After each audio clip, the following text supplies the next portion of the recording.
Moving on, Sadhguru Jaggi Vasudev is a philanthropist, a yogi and a mystic. So what was he doing at the Morgan Stanley Investor Conference?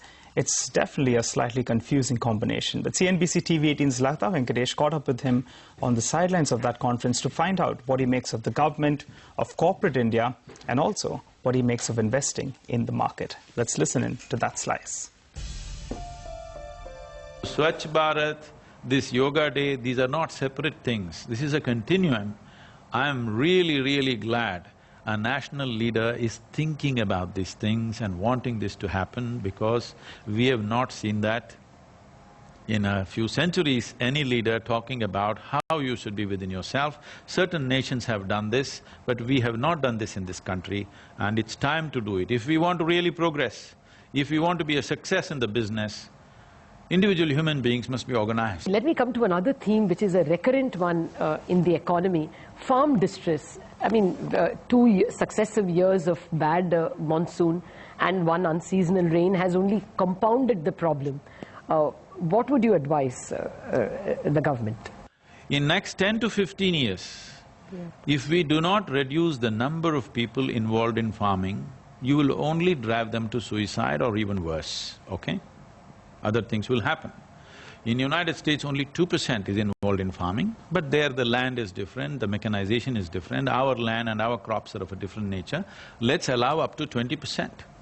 So what do we do with the remaining 50% of the population? Move them to Mumbai? It'll be a disaster. We have to urbanize rural India. We're always thinking of huge cities, smart cities. No, we need to urbanize rural India.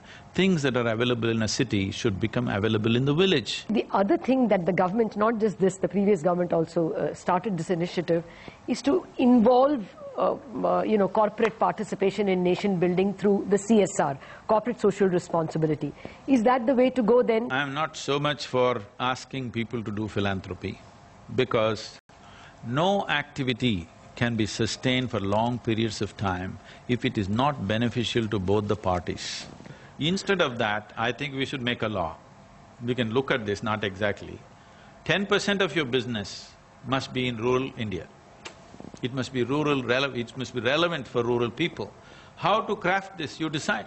You must invest 10% of your profit in rural businesses. You make money out of it, we don't mind. But you must do business across the country, not just focused in one place. What is your advice to people who normally watch our channels? People who watch our channels are those who want to use their surplus money to make more money. I guess the Morgan Stanley Investor Conference is also about people who take other people's money and try to help them make more money. What's the advice? See, when you say an investment, in one way, you're throwing your money out, okay? You're hoping it'll rain money. It may not. So, you should be able to judiciously see. Is there a perfect way of making this judgment? No.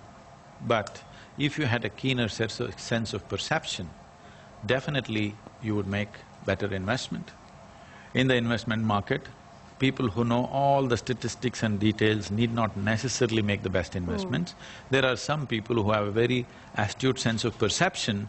Those people make the best investments across the world, and I've seen and I've spoken to many of them. I see what they have is not just information, a certain sense of perception. And perception is not just about the market trends, about what the people want. You must talk to people at least, you must look at people's lifestyles, what the youth want, what the women want, what somebody else wants, and what is their population, and what will they buy or sell tomorrow morning. If you look at this, you know where to invest. All right, then some words of wisdom coming in. Sonia, I was very impressed with those, Sonia. And it's very hard to follow as well. I mean, so much spirituality, not for us, maybe in 10 years from now, Nigel. More than that.